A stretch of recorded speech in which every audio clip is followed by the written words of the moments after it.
요즘 거리를 지나다 보면 이런 간판을 종종 보게 됩니다.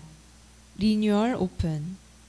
이미 있던 가게가 문을 닫고 잠시 쉬며 새롭게 단장해 다시 문을 여는 것입니다. 이렇게 리뉴얼 오픈한 가게 겉모습은 예전과 같아 보일지 몰라도 안에 들어가 보면 전혀 다른 공간이 되어 있습니다. 벽이 다시 칠해지고 낡은 구조물이 새로 교체되고 메뉴와 분위기, 어쩌면 그 가게를 운영하는 주인의 마음가짐까지 새로워질 수 있습니다. 리뉴얼이라는 말은 다시 새롭게 한다, 근본부터 회복한다 라는 의미가 담겨 있습니다. 신앙도 그렇습니다. 우리의 마음이 오랫동안 지치고 굳어 있으면 겉으로는 예배 자리에 있지만 마음 문은 닫혀 있을 때가 많습니다. 그럴 때 필요한 것은 바로 신앙의 리뉴얼, 마음의 성전의 문을 다시 여는 것입니다.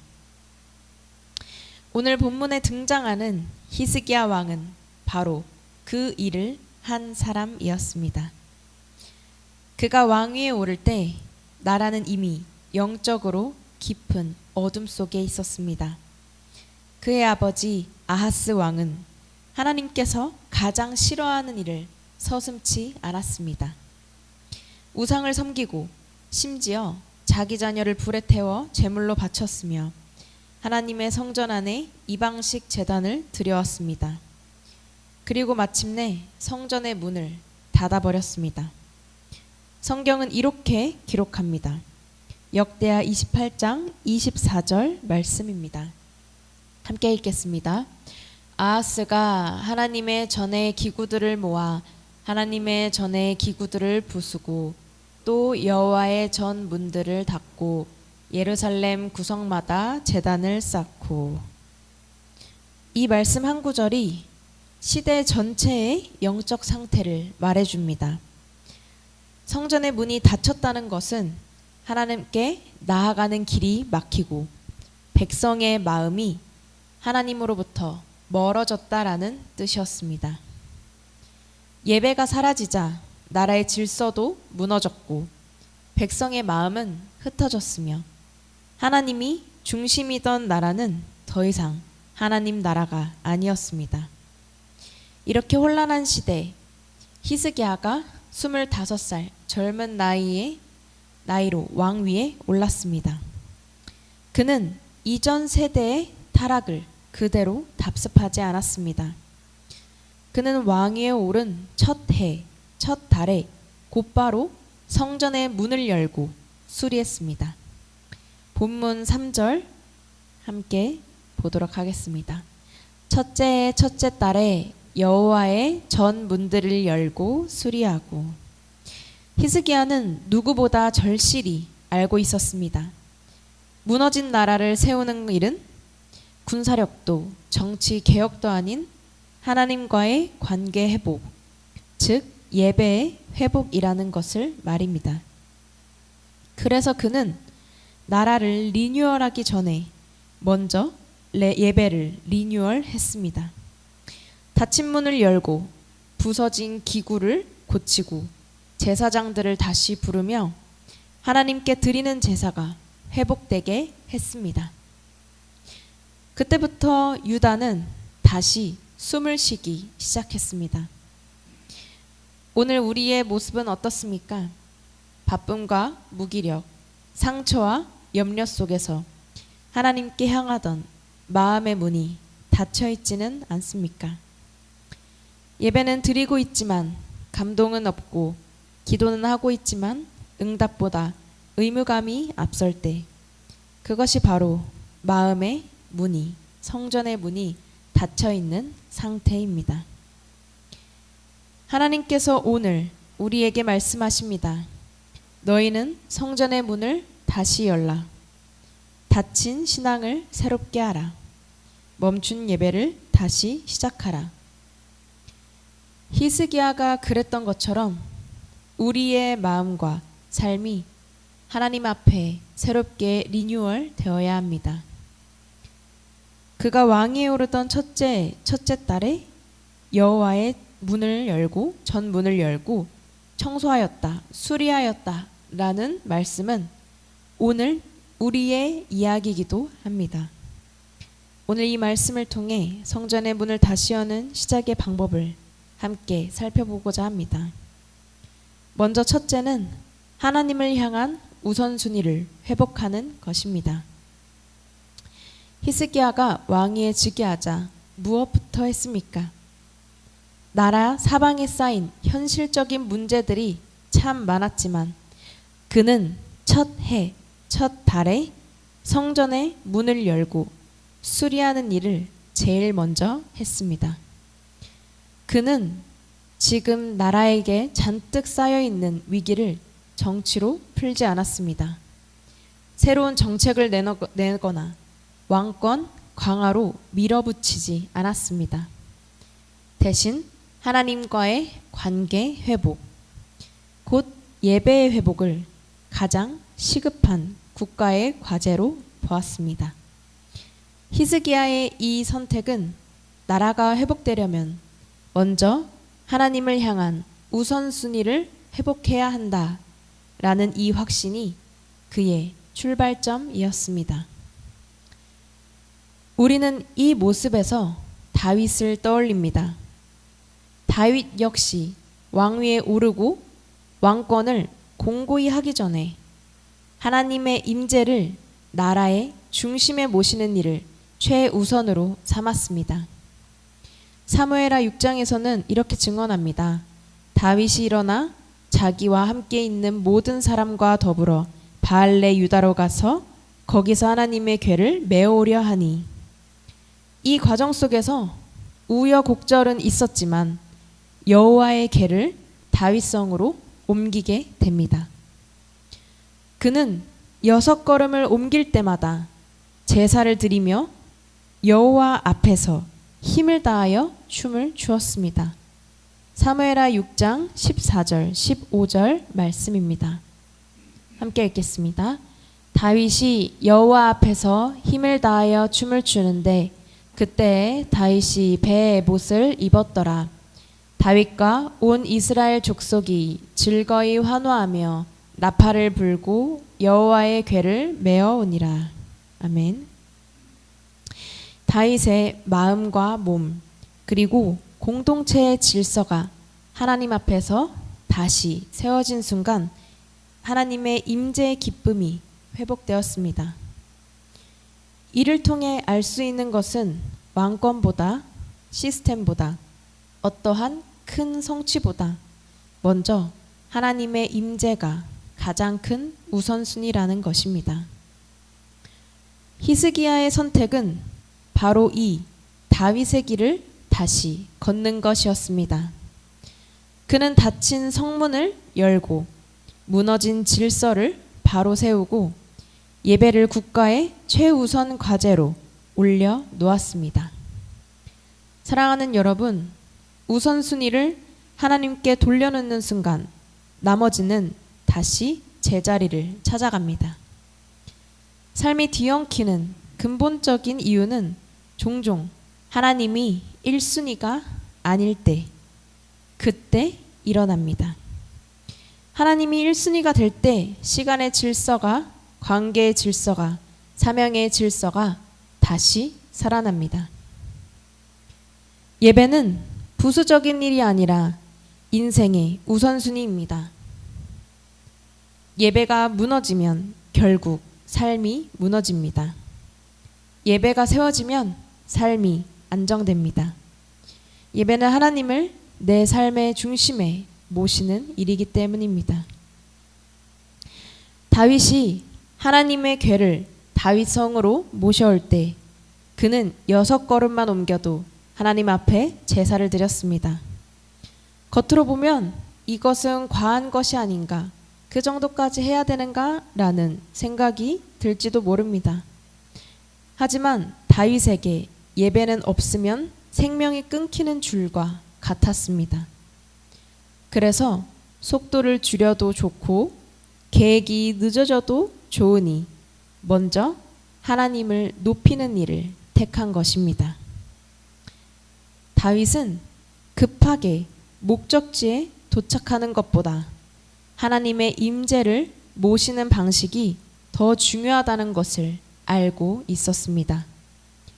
한 걸음 더 빨리 가는 것보다 한 번 더 예배하는 것을 다윗은 선택했습니다. 그게 다윗이 놓은 하나님을 가장 우선시하는 순위였습니다. 히스기야도 같았습니다. 그는 왕이 되자마자 이렇게 생각하지 않았습니다. 정치부터 안정시켜야지. 주변 나라들과 관계도 정리해야지. 국구도 채워놔야겠다. 그 후에 성전을 손봐야지 라는 생각은 하지 않았습니다. 그는 성경은 분명히 얘기하고 있습니다. 첫 해, 첫 달에 성전의 문을 열었다고요. 즉 왕위에 오른 가장 이른 시점에 하나님께 돌아갔습니다. 히스기야에게도 예배는 여건이 되면 하는 일이 아니라 여건을 만드는 근원이었습니다. 예배가 바로 서야 나라가 바로 선다는 그 확신이 있었던 것이죠. 우리도 마찬가지입니다. 일단 급한 일부터 처리하고 형편이 나아지면 예배하겠다는 마음으로는 계속해서 그 마음이 반복될 수밖에 없습니다. 그러나 우선순위를 하나님께 돌려놓는 순간 놀랍게도 다른 것들이 제자리를 찾아가기 시작합니다. 예배를 먼저 세우면 하나님께서 나머지를 세워주십니다. 이것이 바로 우선순위의 신앙입니다. 하나님은 히스기야처럼 지금 먼저 예배의 문을 여는 자가 되라고 부르십니다. 우리가 하나님을 1순위로 모실 때 나머지는 제자리를 찾아갑니다. 오늘 내 마음의 성전 문을 먼저 여십시오. 그때 하나님께서 우리 가정과 일터와 교회를 다시 세우실 것입니다. 두 번째는 성결의 회복이 예배의 시작입니다. 본문 5절 함께 읽도록 하겠습니다. 그들에게 이르되 레위 사람들아 내 말을 들으라. 이제 너희는 성결하게 하고 또 너희 조상들의 하나님 여호와의 전을 성결하게 하여 그 더러운 것을 성소에서 없애라. 아멘. 히스기야는 성전의 문을 연 뒤에 바로 예배를 회복하기 시작했습니다. 그런데 그는 예배를 아무렇게나 시작하지 않았습니다. 가장 먼저 한 말은 바로 이것이었습니다. 너희는 스스로 성결하게 하라. 그리고 여호와의 전을 성결하게 하라. 히스기야는 성전의 문만 열면 모든 게 회복될 거라 생각하지 않았습니다. 겉모습을 고친다고 예배가 살아나는 게 아니라는 걸 잘 알고 있었죠. 예배는 살아계신 하나님을 만나는 자리이기 때문입니다. 거룩하신 하나님을 만나려면 먼저 사람의 마음이 깨끗해져야 하고 예배의 자리 또한 정결해야 합니다. 그래서 히스기야는 성전에서 섬기는 레위인과 제사장들을 불러 모았습니다. 그들은 하나님 앞에서 제사를 드리고 백성을 대신하여 기도하는 사람들이었죠. 그런데 그들의 마음조차 오랜 세월 동안 무너져 있었습니다. 히스기야 아버지 아하스 왕이 성전을 닫고 그 안에 이방 신상을 들여놓았을 때도 제사장들은 그것을 막지 않았습니다. 어떤 이는 그냥 모른 척했고 어떤 이는 거기에 동조했습니다. 예배가 멈추고 하나님을 예배하던 자리에서 이방신에게 제사가 드려지고 있었지만 아무도 그것을 바로잡지 않았습니다. 열왕기하 16장 17절 18절 말씀 함께 읽도록 하겠습니다. 아하스 왕이 물두멍 받침의 옆판을 떼내고 물두멍을 그 자리에서 옮기고 또 놋바다를 놋소 위에서 내려다가 돌판 위에 그것을 두며 또 안식일에 쓰기 위하여 성전에 건축한 낭실과 왕이 밖에서 들어가는 낭실을 아수르 왕을 두려워하여 여호와의 성전에 옮겨 세웠더라. 아멘. 아하스 왕은 성전의 내부를 완전히 망가뜨렸습니다. 여호와께 드리던 제단을 치워버리고 이방신을 섬기는 제단을 성전 안에 들여놓았습니다. 하나님을 예배하던 그 자리에 우상 숭배의 흔적들이 가득하게 되었습니다. 그리고 그 성전을 완전히 아하스는 닫아 놓았습니다. 그래서 히스기야는 이렇게 명령한 것입니다. 그 더러운 것을 성소에서 없애라. 하나님께 드려야 할 마음을 더럽히는 것들, 하나님 자리를 차지하고 있는 것들을 치워버리라는 뜻입니다. 실제로 레위인들은 성전 안을 깨끗하게 청소하기 시작했습니다. 역대하 29장 16절 17절에는 그들이 여호와의 전 안에 있는 모든 더러운 것을 모아 밖으로 옮겨 버렸다라고 이야기합니다. 이것은 예배의 회복 작업이었습니다. 그리고 성전을 깨끗게 한 것뿐만 아니라 그들의 몸 또한 정결케, 몸도 마음도 깨끗하게 했습니다. 너희는 스스로 성결하게 하라. 이 말은 자신을 정결하게 구별하라는 명령이었습니다. 성결이라는 말은 히브리어로 카다시라고 하는데, 성결이란 하나님께 온전히 구별되어 그분께만 집중하는 상태를 말합니다. 다른 말로 하나님께 속한 마음의 상태이라는 거죠. 예를 들어 집에 특별한 그릇이 있다고 한다면 손님이 올 때만 그 예쁜 그릇을 쓸 것입니다. 그 그릇은 아무렇게나 아무데나 쓰지 않을 것이죠. 왜냐하면 그것은 특별히 구별해 놓고 특별하게 생각하는 그릇이기 때문입니다. 성결이 바로 그런 것입니다. 세상과 뒤섞이지 않고 하나님께 드려지기 위해 구별된 마음, 그것이 바로 성결입니다. 히스기야는 바로 그것을 회복시키려 했던 것이죠. 왜냐하면 성결이 무너지면 예배가 살아있을 수 없기 때문입니다. 형식은 남아있어도 마음이 하나님께 집중되지 않으면 예배는 껍데기만 남습니다. 이사야 선지자가 바로 그 시대를 향해 이렇게 외쳤습니다. 이사야 1장 16절 말씀입니다. 함께 읽겠습니다. 너희는 스스로 씻으며 스스로 깨끗하게 하여 내 목전에서 너희 악한 행실을 버리며 행악을 그치고. 이 말씀은 백성들만을 향한 꾸짖음이 아니라 제사장들을 향한 꾸짖음이기도 했습니다. 그들은 하나님께 제사를 드리면서도 자신들의 마음이 거룩하지 못했습니다. 그렇기에 하나님은 그들의 제사를 기뻐하지 않으셨습니다. 내 마음속에서도 닫혀있던 방들이 있습니다. 그 안에는 해결되지 않은 미움, 습관적인 죄와 같은 것들이 쌓여 있습니다. 그런 것들이 쌓이면 마음의 공기가 탁해지고 마음의 문이 닫힙니다. 성결의 회복은 예배의 시작입니다. 히스기야가 성전을 깨끗하게 한 것처럼 오늘 우리는 마음의 성전을 깨끗이 하여 하나님께 드릴 준비를 해야 합니다. 세 번째는 예배의 회복이 공동체의 회복인 것입니다. 오늘 본문 11절 함께 보도록 하겠습니다. 내 아들들아 이제는 게으르지 말라.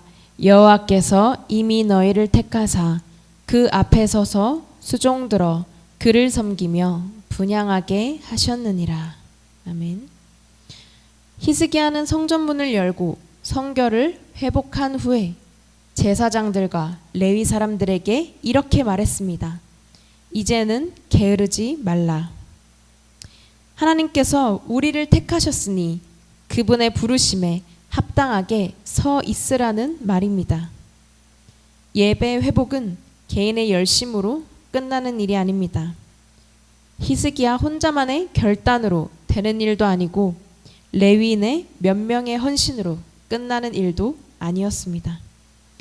예배 회복은 이스라엘 공동체 전체의 회복의 사명이었습니다. 예배는 교회의 심장입니다. 심장이 뛰면 온몸에 피가 돌듯이 예배가 살아있으면 교회가 살아납니다. 심장이 멈추게 되면 모든 기관이 멈추듯이 예배가 식으면 교회는 서서히 빛을 잃습니다. 히스기야는 그것을 매우 잘 알았습니다. 그렇기에 그는 레위인과 제사장뿐 아니라 온 백성을 향해 이제는 게으르지 말라라고 선포했습니다. 그 말은 오늘 우리에게도 똑같이 들려옵니다. 너희는 하나님이 택하신 예배자다. 히스기야의 개혁이 성전 안에서 시작됐다면 그 다음 장에는 온 나라로 확산됩니다. 그동안 유월절은 오랫동안 지켜지지 못했습니다. 성전이 닫히고 제사장이 부정해졌으니 유월절 제사는 당연히 멈춰 있었습니다. 하지만 히스기야는 예배 회복을 성전 안에만 머물게 하지 않았습니다. 전국적으로 하나님의 백성이 함께 예배하는 공동체로 회복시키려 했습니다. 그래서 그는 예루살렘에 있는 모든 사람뿐만 아니라 북쪽에 있는 이스라엘의 지파들에게까지 초청장을 보냈습니다. 우리가 하나님께 함께 예배드리자, 하나님께 돌아오라 라고 말입니다. 그의 마음에는 분열된 나라, 깨어진 공동체가 예배 안에서 다시 하나 되기를 바라는 열망이 있었습니다. 유다 전역에서 또 북이스라엘에서 사람들이 함께 모여 성전으로 모이기 시작했습니다. 그때 예루살렘의 분위기는 완전히 달라졌습니다. 거리에는 찬송이 울려 퍼지고 성전에는 오랜만에 나팔 소리가 울렸습니다. 그 감격이 도성 전체에 퍼졌습니다. 역대하 30장 26절에서는 그때 예루살렘에는 다윗과 솔로몬 이후로 그토록 큰 기쁨이 없었다고 기록합니다. 수백 년 동안 끊겼던 예배가 회복되자 백성의 마음이 하나가 되고 잃었던 공동체의 기쁨이 되살아난 것입니다. 예배가 회복되니 마음이 하나가 되고 다시 살아나자 공동체가 회복되었습니다. 사랑하는 성도 여러분, 예배는 공동체를 하나로 묶는 끈입니다. 우리가 함께 예배드릴 때 그 안에서 하나님께서 함께 하신다는 확신이 공동체를 단단히 묶어줍니다. 서로의 부족함과 차이를 품고 하나님의 은혜 안에서 다시 연결시키는 힘, 그것이 바로 예배의 능력입니다. 히스기야가 예배를 회복하자 백성이 살아났습니다. 유월절의 기쁨이 회복되자 나라가 새로워졌습니다. 오늘 우리 교회가 예배의 불을 다시 밝히면 우리의 가정이 살아나고 자녀 세대가 살아날 줄을 믿습니다. 우리가 드리는 예배가 공동체를 살리는 생명의 예배가 되기를 바랍니다. 오늘 하나님은 우리를 각자에게 같은 음성으로 부르십니다. 성전의 문을 다시 열라. 예배의 자리로 돌아오라. 마음의 문을 활짝 열어라. 여기서 중요한 것은 누가 먼저 움직이는가입니다. 상황이 바뀌기를 기다리는 것이 아니라 시간이 흘러가기를 기다리는 것이 아닙니다. 히스기야는 기다리지 않고 먼저 문을 열었습니다. 그러자 하나님이 일하셨습니다. 오늘 우리의 삶에도 같은 원리가 적용됩니다. 예배하면 하나님이 나머지를 일으키신다. 하나님께서 우리가 문을 열게 되면 주님이 들어오시고 주님이 들어오셔서 주님이 질서를 세우시며 일하실 것을 믿습니다. 이제 우리의 입술로 이렇게 고백하기를 원합니다. 제가 성전의 문을 다시 여는 사람이 되게 하여 주시옵소서. 가정에서, 일터에서, 교회에서, 세대 앞에서 먼저 마음을 다해 먼저 예배의 불을 붙이겠습니다. 하나님, 열린 문으로 오셔서 제 삶을, 우리 가정을, 이 교회를 새롭게 하여 주시옵소서. 오늘 이 시간 이러한 고백으로 나아가는 성도님들 되시기를 간절히 소망합니다.